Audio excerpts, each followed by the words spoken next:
Welcome to the Going North podcast, where we will deliver you tips and techniques to advance yourself in anything you decide to do in life. I am your host, Dom Brightman, and every Thursday I will interview authors, especially self-published ones from various walks of life, who will deliver you information and inspiration to help you charge forward.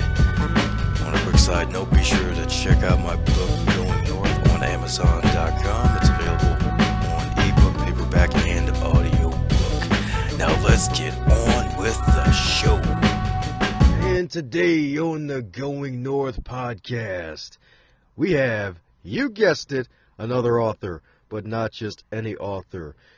This wonderful author right here also has her own beauty company and skincare product line. She is a power coach. Not no life coach, not a faith coach, but she is a power coach. And she has so much experience. Indeed, she's appeared on multiple radio talk shows, appeared as a featured author at a host of cultural events, conferences, author expos, and workshops, and is a keynote speaker and really loved a lot at women's and empowerment conferences. And I'm talking about the one and only Miss Pamela Reaves. How are you today? I'm well, Dominique, and thank you so much for having me. Oh, my pleasure indeed. So I just gave the folks a little glimpse into the wonderful Pam. Mind filling in the gaps where I may have missed some things? You have it covered, but, I can fill in some gaps. I am Pam Reaves, and I have many interests, and the reason why you were able to enumerate a list is because I have a lot of interests, and I've decided that I can pursue them all. And so that's what I have done. I have a corporate background. I'm still in corporate, and been in corporate for over about 35 years. And back in 2011, I started thinking about, okay, what am I going to do when I leave this environment? And based on the experiences that I've had some wonderful experiences in corporate. I thought, well, the natural transition would be coaching, because throughout my corporate career, I had managed people from just about every walk of life. And one of the things that I noticed in corporate was that African Americans struggle a little bit, even those who are highly educated, because, theory and practice are two different things. And so when I would see younger African Americans coming into the corporate arena, struggling with their culture, I just always had a heart for that. And so when I was thinking about what I would do when I left, one of the natural transitions was coaching. But I'm a forethinker, so I wasn't going to wait until I retired from corporate. I started back in 2011 thinking about, okay, I'll be a life coach. And so I was certified in 2011, and that official title is a certified professional coach. And initially, my concentration was relationship coaching, because throughout my career, throughout my personal life, I found that there's an interrelationship among all of our relationships. For example, your personal relationship will find its way into your professional relationship and vice versa. So I wanted to help people with connecting those dots. So I became a certified professional coach, and I needed some resources. So actually the same year that I became a certified professional coach, my first book was published. And it's a relationship book, and that book covered, actually it was an exploration of healthy, loving relationships versus those relationships that are veiled as loving but are actually toxic, and the distinction between the two. And I was so blessed with that book because a pastor in Africa saw me promoting the book on social media. And we had an offline conversation, and he asked about that book. And I was hesitant to talk to him about the book because I thought that something would be lost in translation. Now, the name of that book is It Love or merely a sick attachment. And so when I explained that to him, he actually teaches women, and he said, I never knew what to call this with these women being in these relationships. So I sent him the book, and out of that book was birthed an initiative called Ray of Hope Kenya.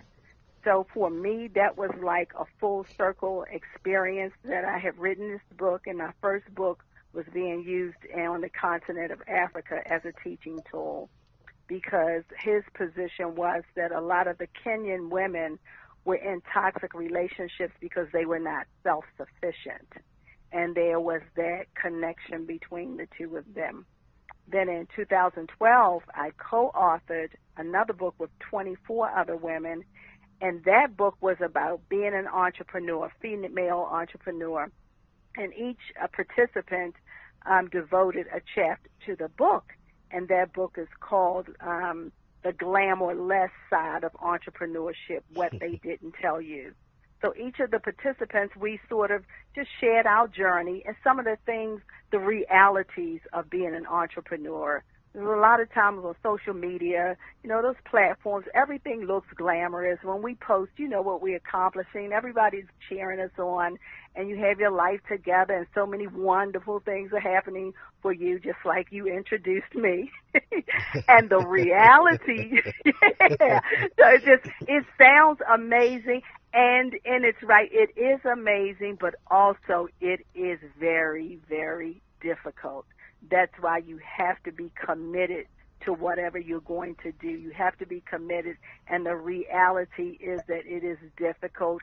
It will be challenging, but the difference between your own and doing someone else, there's a certain joy that comes from ownership. That is the big difference. And you may be tired, but it feels different from that tired when you're worn out contributing to someone else's bottom line.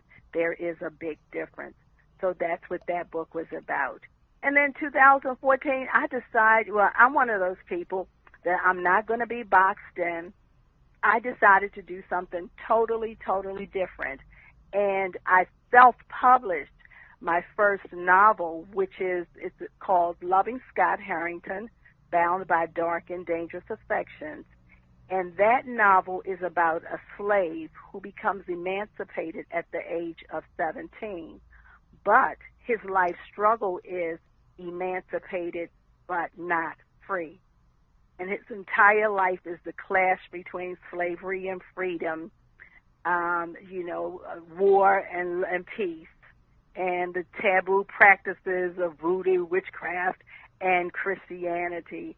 And what's unusual about this book, and I'm not going to give a lot away, but I will tell your listeners that when Scott Harrington, the slave who was emancipated at 17, when he passes away at the age of 93, he still has a relationship with the family that owned him.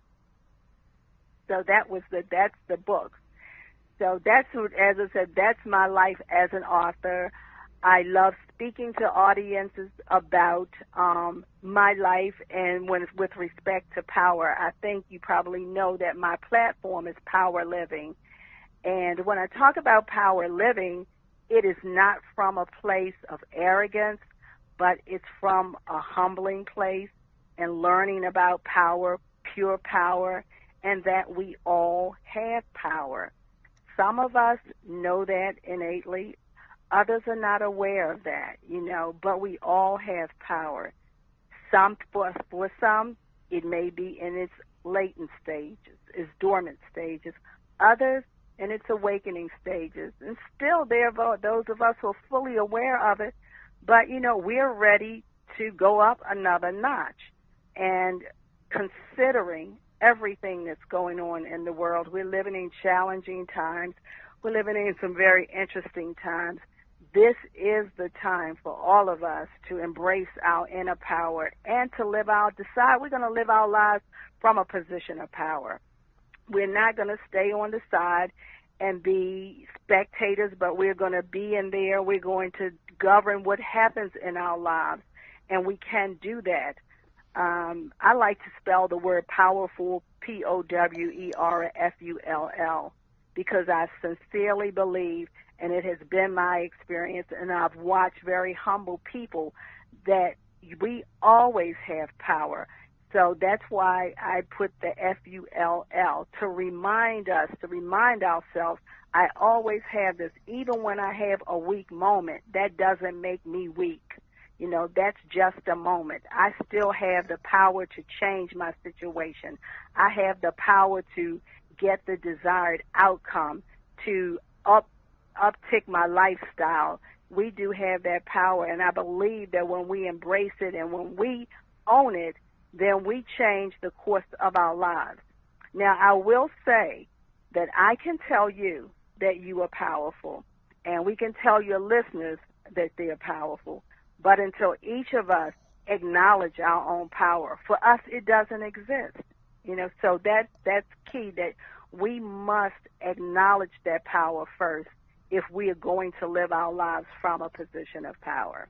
Well, a lot of power indeed you dropped there too. Starting from a position of power with your career, your corporate career, having over 35 years of experience, and then just writing the book of relationships too. And I did like how you mentioned how sometimes the personal relationship is going to eventually overlap into the professional relationship. Oh, yes. Absolutely. And you know what? And that's why in coaching is not therapeutic. You know, it's totally different. Therapy is reactive when things have gone wrong. Coaching is proactive. And so in my coaching, what I attempt to do for clients is to raise an awareness so that it becomes second nature. And for this example that you and I are discussing, if you are having issues in a personal relationship, if you are aware that it could impact your professional relationship and maybe even destroy it, then how you respond in both scenarios will be different. For example, I once had a woman who worked for me who was very, very good at what she does. Very good, one of the best. She was in a troubled relationship. And I was so impressed and had become so dependent on her supporting me. Of course, I was trying to do, when I became aware of the situation, trying to do everything to help save her job. Because of the turmoil that was going on, she started missing a lot of time. She was trying to save her relationship. And no matter how unreasonable her husband's requests or requirements were, she was responding to them because she was anxious and she was desperate. And so she wasn't aware that this is destroying my livelihood. And at some point, we would have conversations, and she was candid with me. But in a business, I can only bond like she wanted me to a certain extent. In a business, at some point, we have to leave the personal. You don't come to a business to live out your personal life. That's not what you do. And so ultimately, it was my superiors who pulled me aside and told me that I was going to have to do something about it because this isn't working. And when I had to have the meeting with her, of course she cried, and it was heartbreaking, and it was give me another chance, but we had already given her a whole lot of chances. And for her, it probably seemed like we were being cold and callous. But someone who had become conscious of that early in the game may have responded differently. She may have made another decision that could have helped save it, like go to counseling, and if that didn't work, then make a decision on how you're going to dissolve this relationship. But she was so caught up in the personal relationship, she was not considering how it was going to impact the business relationship. So then she lost her job, and based on, without going into detail about, her life, I'm pretty sure she probably lost the marriage too. So do you see now where I'm going with this? That if you're not conscious of it, you could be making bad decisions that will destroy everything for every part of your life when you were so just laser focused on one. So that's where we have to be careful, at least conscious of how one relationship impacts something else. Yeah, true indeed. It kind of goes with that whole work-life balance thing. It's not really just a work-life balance, but just making sure you got all the plates spinning in the right direction. Yeah, absolutely. Because, in contrast, if we are workaholics and you are denying your family, you're once again one-dimensional. You're denying your family. Your family doesn't have access to you. You're not expressing any kind of, demonstrating any kind of interest in your personal relationship because you're so consumed with the professional. Then once again, you could wind up destroying both. So what it is, I just want people to be aware that there is a relationship among relationships. And when you are aware, you may have the same challenges, but you will respond differently. I'm pretty sure if this woman was always aware that this relationship was going to cost her her livelihood, some different decisions would have been made, but she wasn't aware of that. And, of course, those were her emotions that were overriding everything. So I just think that that's one of those things. And it can be done, with practice and awareness, and learning some exercises that heighten your awareness. It can become second nature, second nature, instead of flying by the seat of our pants through life, that we learn how to calm down enough to think critically before making decisions. And that's what power coaching is about, learning and teaching the client how to develop a second nature awareness of how they can always assume a position of power in every situation.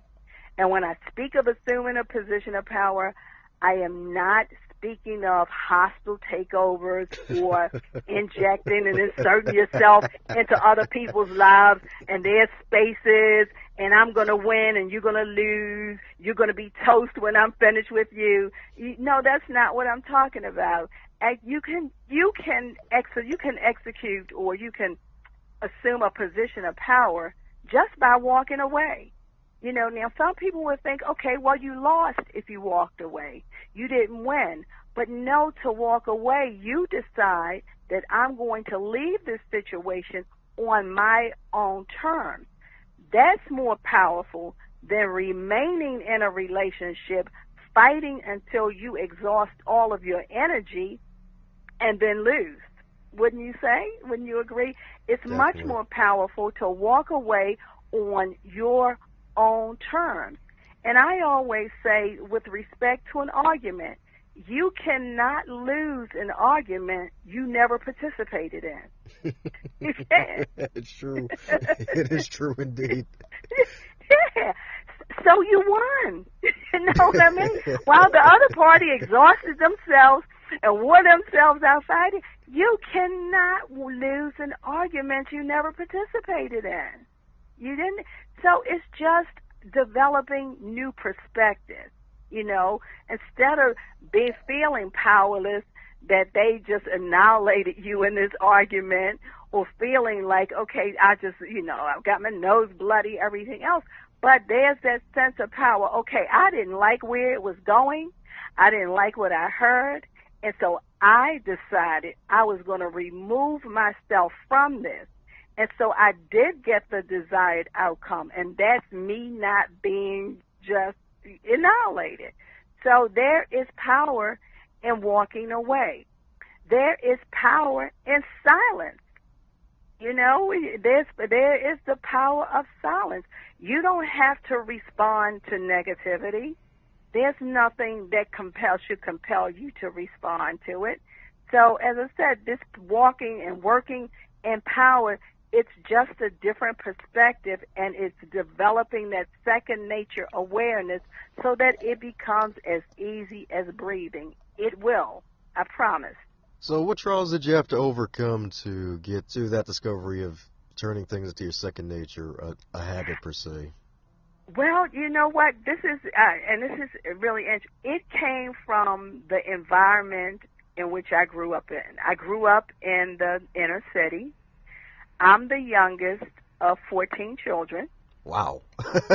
Yes. Wow. And I am 60. There are 11 of us left, and I am 60, and I'm the youngest. And I saw that, and I wasn't really aware of what I was seeing growing up. It's just in retrospect, and this was the good part, but by the time I was able to analyze it and put a name on it, I had already developed into this woman whose platform was power. But my father had a second grade education.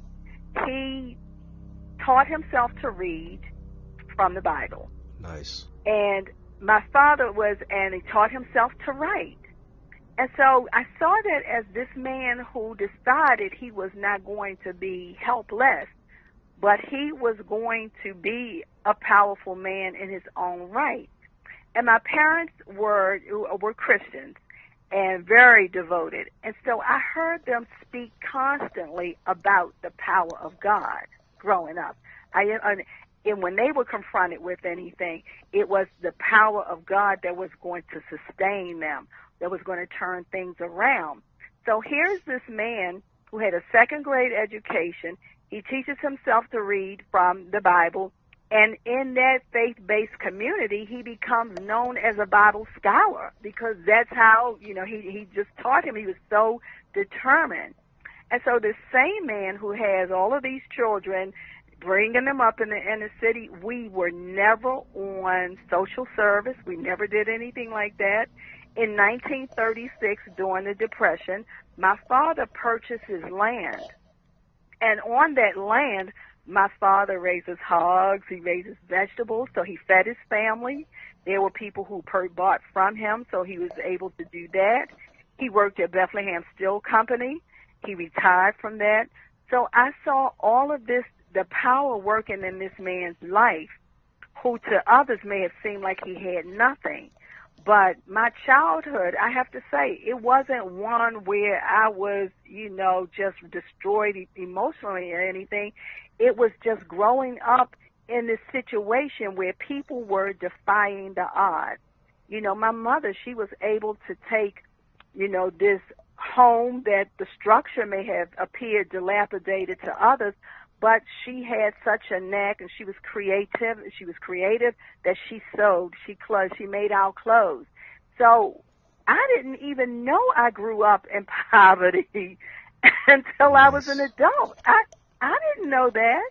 It was only after I made my way in the world and thinking about how I grew up and the resources that they had, and to hear my whole life about this power was like, okay, that's how you become powerful. You go out and you make it happen. You don't wait for it to happen, but you make it happen.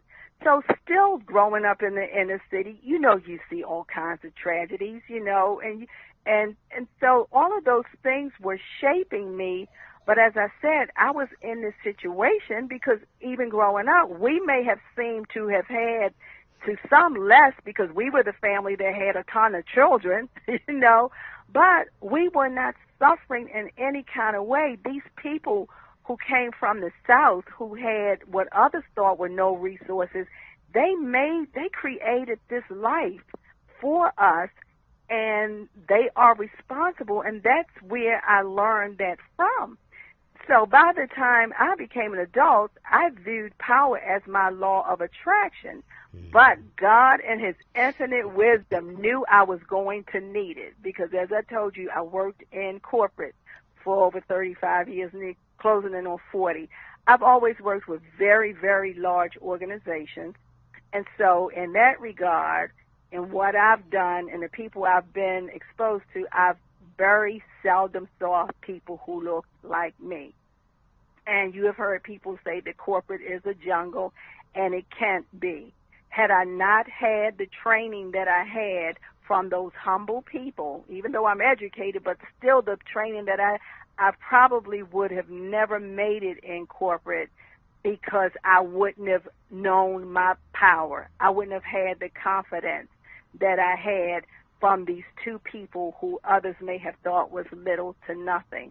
I've worked directly with some of the most powerful men on Wall Street, the most powerful men. I learned from them, and those men respected me because I came from a place, a position of power.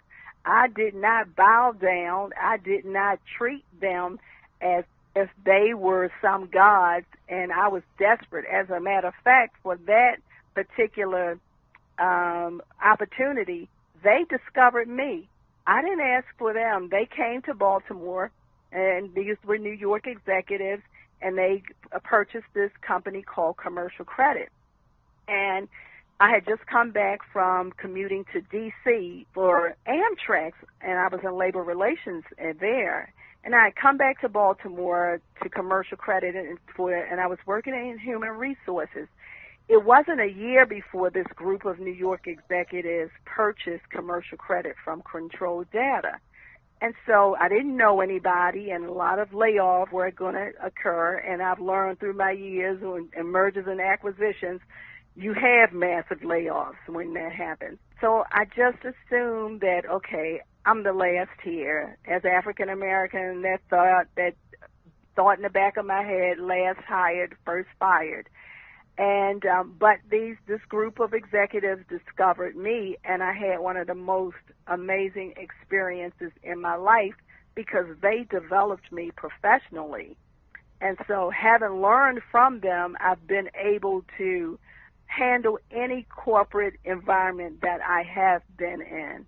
And as I said, a few years ago, I started thinking about, I'm a forward thinker, okay, I'm aging. At some point, I want to move from this. I've learned from this.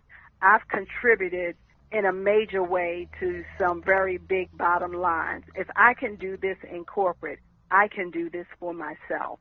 That's great indeed, and especially mentioning the fact that your father was a great example in your life of not just letting life deal you a hand of cards and then you play it, but you actually play it to the best of your ability and actually create something for your own, and not only create something for yourself, but also a legacy for your family to pass on to others. So that is really, really awesome. Yeah, they took really simple, like I said, defied all the odds. By the time I went to school, I was writing and I was spelling words. And back then, you know, people used to talk about these things called flashcards that parents used to teach their kids, you know, the basics, you know, preschoolers. But, you know, because of the number of children and finances, well, we didn't even have flashcards. My mother taught me to read from using household products. So as I said, this woman was creative. So by the time I went to kindergarten, I was spelling Maxwell and Cheerios and Kellogg's. I mean, some pretty big words for a 5-year-old. And she taught me how to read using household products. And as I said, I'm still in amazement of these two people. You know, I can appreciate stardoms and celebrities, but those two, they are my heroes. They are my points of reference. And to this day, when I think of them, I am just in such awe of what they have been able to achieve. And you and I have a mutual friend, Dr. Eric Holmes, and he wrote the book, The Power of the Seed. And, you know, I'm always telling him how that book resonates with me and how actually a seed can be so powerful. Like, I am my parents' seed. And these people started this journey, and they created all of these amazing things, and they're gone now. But the power of their seed, now I'm helping other people. I am coaching people. I am making people aware of their power and what they can do, even if they think, and think is the operative word, even if you think you have nothing, you do have the power to create something tremendous out of what seemed to be nothing. Very true indeed. Not to mention, especially the fact that you mentioned how your mother used to make clothes for you. Did that inspire you to start your own skincare line? Well, actually, she was this very elegant woman, and having given birth to 15 children, she was very tall and slender and very fashionable. So I do get my creativity from her. Now, what prompted me to start the skincare line was a change in my life, and I honestly believe with change comes opportunity. And so when I reached a certain age in my life, I started dealing with some hormonal changes with skin care, some things, and what used to work wasn't working anymore. Everything was irritating me. So nothing was working. So I started doing research. And what could I do to calm my skin? What could I do to bring it back to its healthy state? And that's when I decided to start it. And when in my research, I came up with the idea to create some skincare products that are made with natural ingredients. And that's how I came up with the skincare line called Essentially Good. The first product was a shea butter body lotion, and that did so well, I created another item. And so now I have 8 products. So it's not makeup, but it's natural skincare, which can be used by the entire family. And all of the products are organically or vegan-based, which means there are no parabens, and parabens are what a lot of companies put in the products to lengthen the shelf life. But I have none of that in my products. I use shea butter, avocado butter, all of the good things for your skin, everything that's natural. There are no man-made or synthetic ingredients in any of the products. And so I've been really proud with that. The products, they sell very well online. Occasionally when people invite, I will go out and I will be an exhibitor at their event. So I do vend.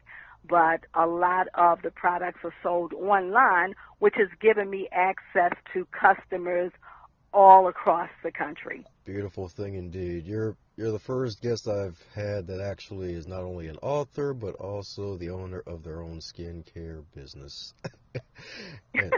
So I'm honored indeed. And you also... Well, it's called multiple income streams.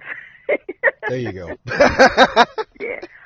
Multiple, and in these trying times, that's what I would encourage anybody, and especially even if you are not ready to leave your place of employment, and I encourage people not to let others guilt you into quitting. You know, there's some, you know, we all have different experiences, and some have left their jobs, and you know, they tell you you can make 6 figures, you got to walk away. If you're still working, then you're not really serious about that. No, do not let them guilt you into that. If they're not paying your health insurance, you know, if they're not paying your bills, you know, don't listen to them. But what you can do, if you have an interest, if you have, you know, you want to turn your passion into profit, you know, you can do that on a part-time level. Or if your products and services can be sold online without you having to be there, once again, you can do that. But you just consider it,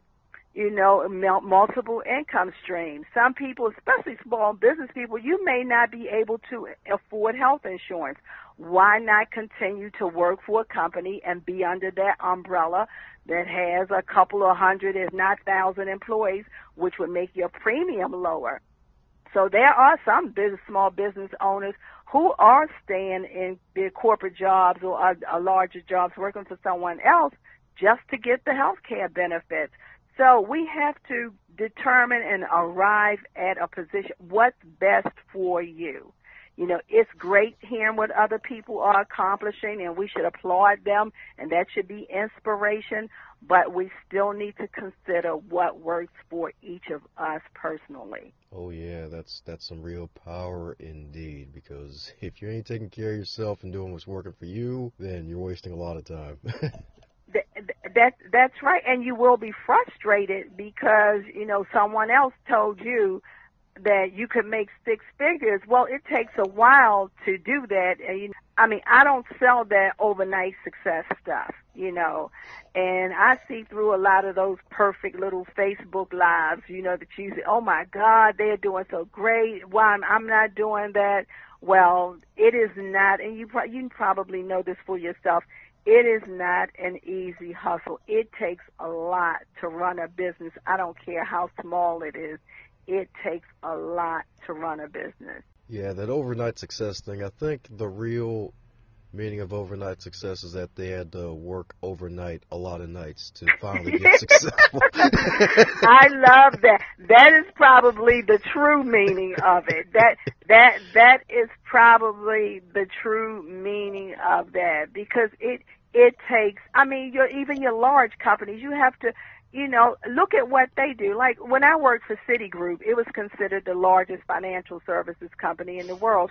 But I do remember initially when we were first commercial credit, and then became, through a series of mergers and acquisitions, you become the largest. So what I'm saying is that it was a process, and a process has stages. And so we can stop falling for that, magically you're going to be an overnight success. That does happen sometimes, but, we shouldn't think, just lean or depend on that I'm going to be an overnight success. This takes work. Even for authors, do not get upset if you're not wealthy from your book. The reality is that very few authors become wealthy from their books. Everybody is not a Stephen King, That's not it. And being an author is going to be a lot of work. You're going to have to do a lot of the promotions yourself. My first book was published by Tate Publishing Services. So I went with them because I didn't know anything about a book. I wanted to write a book, but I didn't know what it took to bring it alive and to promote it. And so it was very hard work, and it was a process, and I really enjoyed the conceptual editor. She did a lot. But, it was for me to get out there and do the promotion, and I was, disappointed because I thought they were going to help more with that, to set up more book signings and all of that. But you are going, as an author, you're going to have to get out there and promote your own book. It's not easy. And don't, get upset if it's not selling at the rate that you want it to, because you can do some other things. A lot of people write books, self-help books, or, it can be used paired with if you have a coaching practice or something. So it is making money. But as I said, I always bring the truth unfiltered.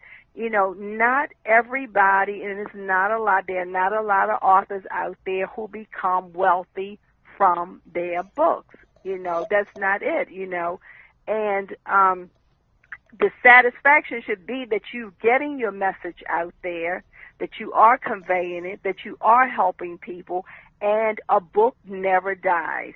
A book never dies. So if the book isn't on a New York bestsellers the first year, don't get upset, don't panic.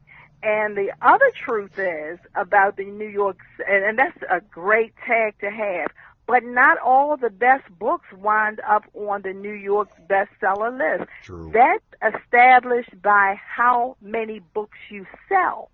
So someone could actually have a book that's not as good as yours, but they wind up on the list because they had the vehicles and the connections, and they got out there, and it was based on number of sales. It's not based on the quality of the book. Very true indeed. Yeah, I remember one guy joking around. I was like, what's with all these New York Times bestsellers? Like, this one's a New York Times bestseller. This one is. Because it's based on volume of sales, and then that's just that tag that, will help you, or you hope will help you to generate more excitement and more sales for your book. That's why, and Amazon, people even have now workshops teaching you how to become an Amazon bestseller in no time. So once again, don't be upset if you don't have that tag, because it really isn't just based on quality. It's based more on quantity, volume of sales. So give yourself a break. If your book isn't on the New York bestseller list, give yourself a break. Don't beat yourself up. It does not mean that you don't have a good book. Amen indeed. And speaking of books, has there been a particular book or books that have really inspired you to keep going? I will say there's a lot of the self-help books. And because I go to some of the authors' expos and, those types of events, we try to support each other. And so I will sit down and read a lot of their books. And people come up with they have the most interesting stories, or they have the most interesting views on self-help. So, as I said, I just love to read. Now, one of the things that, has in the later years that has me a little slow with reading for pleasure is that in my corporate life, I work in commercial real estate, and I negotiate contracts. So all I do is read. But that's from a legal standpoint, so I'm used to reading huge documents. As I said, I've been negotiating for years. For 18 years I've represented landlords. For the last however 18, so we're talking about over 30 some years. So it's the last 15 years I've been representing. I worked for the tenant for 18 years, and for the last 15 years I've been representing landlords. That's what I do all the time is read. But one thing I love to read news, because an informed person, let me tell you, that places you in a position of power. Another one of my favorite sayings, the more you know, the more you grow. So read everything, read everything. Very true indeed. Heck, remember one guy making a list of books into an e-book, and that was probably on page number 2 of the e-book. It said, read everything, even read your parking ticket, just read it. Oh, yeah. Because you would be surprised at really just becoming aware of things and knowing. I had an incident about a tire, under a maintenance. My husband purchased a maintenance contract and I got a new car last year, where for tires, anything that happens to the tires, a $50 deductible. Well, I kept having problems with the tires, and the last one was replaced in July, and I just had service in January, and they tried to tell me that I needed a new tire because it was worn down to the thread. I'm like, what? Yes, from July to January. And so when I went to pay the invoice to pick up the car, thank God, because I'm from a legal background, when I arrived at the dealership, I signed the invoice and I stated I'm paying under protest. When I got home to read the older invoices, that's when I saw the dates that we had tires replaced, and that I'm like, okay, so then you start to critically think, okay, from July to January, there is no way that I rode the tire down to its thread. Then the other thought that came to me, and I really shared this with the dealership, if you go back and look at your files and see what the mileage was when I brought the car in July, and see what it is now, once again, you will see there is no way that I could have driven the car down to the thread. And then they never even mentioned the $50 deductible. They charged me $452 for one tire. But after I came home and read all of the prior invoices and put a letter together and wrote to them and told them I did not ask. Remember, I'm always about assuming a position of power. I wrote to them.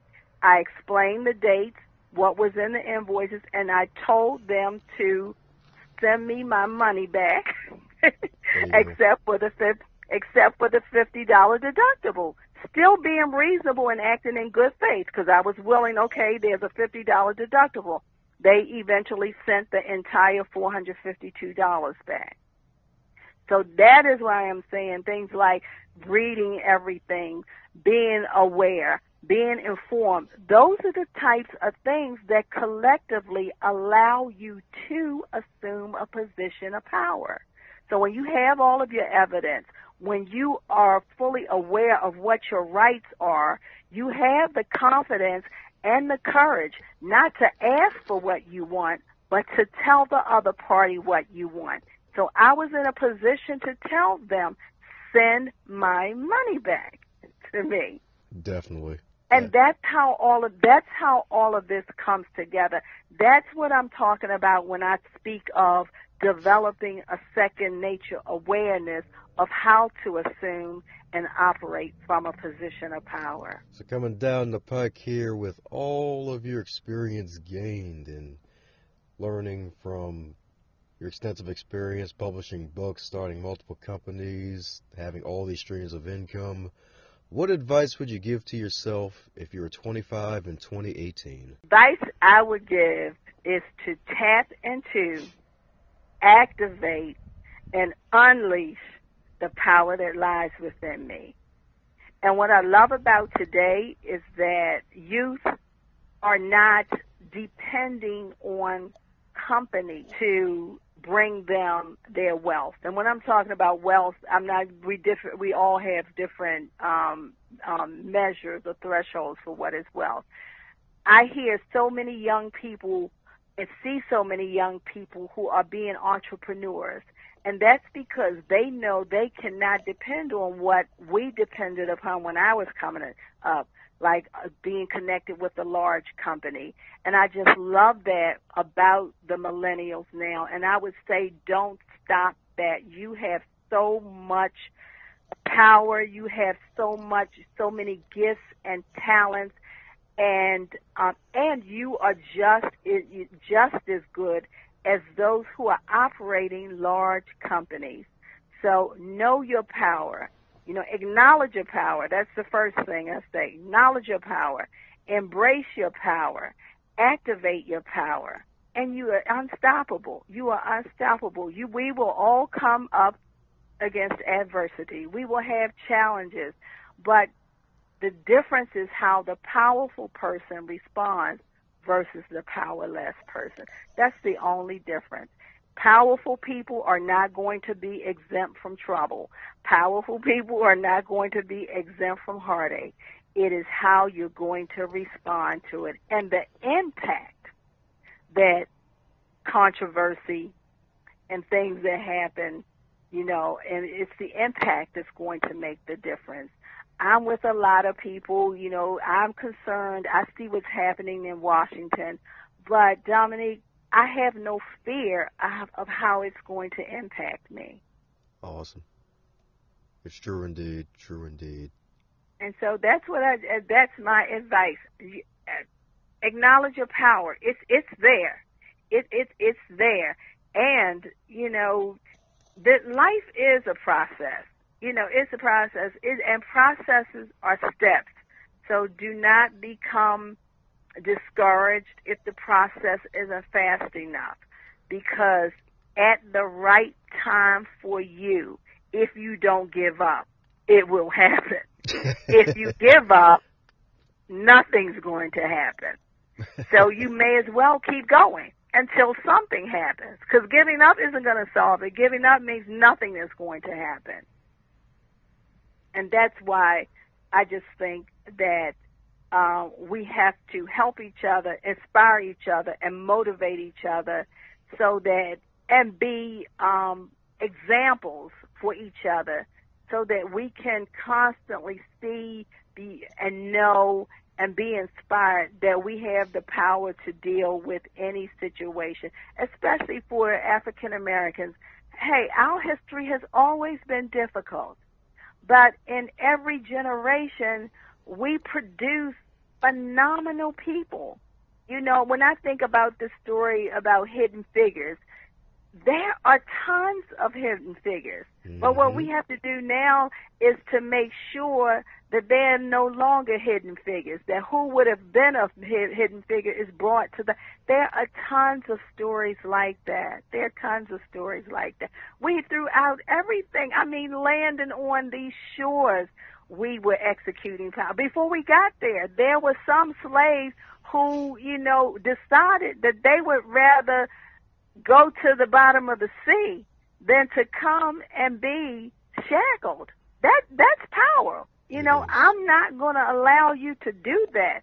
There were slaves who were willing to risk the lash by running away. They knew what would happen if they were caught, but still, even in that system, those people still, their inner power would not allow them to accept that. It's there in all of us, no matter what situation, it is there. We just have to tap into it, believe it, and we have to unleash it. Unleash it indeed. Unleash it indeed. So for those who want to unleash more of their inner latent powers, where can we keep in contact with you and find out more about all of your wonderful events and how to stay fabulous? Awesome. Well, if you can visit me at Pam Reaves, and that's PamReaves, PamReaves.com. All of my contact information is at the website. You can follow me on Facebook, and I'm under there as Pamela Reaves, Pamela. Last name is Reaves. Right now, you will have to follow me because I kind of stay at that 5,000 mark, But if you're persuasive like Dominique, what I do go through periodically, I do go through and I do some purging. Periodically, I do go. You can follow Instagram once again. I show up as Pamela Reaves, and you will know me because I have all gray hair. That's that fabulous gray right there. Yeah, I have gray hair, but so feel free to visit me, see what I'm up to, see which one of my products or services can help you to live your best life ever, and just to unveil or reveal a better version of you. Woohoo! Well, there you have it, folks. Go on ahead and get yourselves some good shea butter lotion. Make your face extra fabulous, and pick up 5 copies of each of her books, especially that Love of Scott Harrington. Some historical fiction goodness. All righty. Thanks again, Pam. Well, thank you for having me. Of course, I did most of the talking. So thank you for allowing me just to express myself. I thoroughly enjoyed this, and looking forward to reading your book as well. Oh, sweet. You'll probably finish it in one sitting, though. I like to call it the self-help book for the distracted. Look, somebody's need whatever it is that you put there. That's right, because folks ain't got time for 600 pages. No, no. Now, if you want 600 pages, you can read Loving Scott Harrington. The book starts the day he finds out he's a free man, and it ends in 1939 when he passes away. But as I said, when he passes away, he still has a relationship with the family who owned him. So guys have to get that book and find out and just travel this journey with this unusual leading man, Scott Harrington. Oh, yeah, because I need to finish it. Because I bought the ebook, just need to get into it.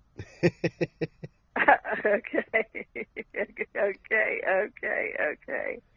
But once again, thank you so much, Dominique, for having me. I've enjoyed our conversations before tonight, so thank you so much, and thank your audience for listening. Woohoo! Thanks a bunch for your tuning ears on the Going North podcast. I hope you enjoyed that episode.